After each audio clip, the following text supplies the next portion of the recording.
హైడ్రా మీద high court serious అవుతూనే ఉంది. అది అద్భుతమని రేవంత్ రెడ్డి చెప్తూనే ఉన్నారు. లోతుకుంట భూముల మీద హైకోర్టులో విచారణ జరిగింది.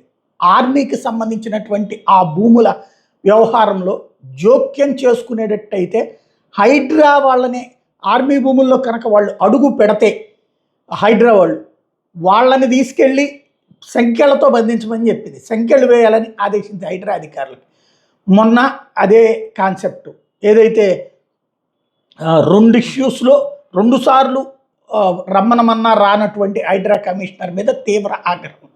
వాస్తవంగా ఇది సంచలనాత్మకమైనటువంటి వ్యవహారం కింద మారుతోంది. క్రమంగా ఈ వివాదం ఎక్కడికి వెళ్తుందనేది చూడాల్సి ఉంది. హైడ్రాది ఎవరిదో కాపాడుతున్నామని చివరికి ఎవరియో దోచేసుకుంటున్నారు అన్నటువంటి ఒక కొత్త పేరుని తెచ్చుకుంటున్నారు. కొన్ని భూముల్ని రక్షిస్తే కొన్ని భూముల్ని భక్షిస్తున్నారు అన్నటువంటి ప్రచారం సీరియస్గా నడుస్తుంది.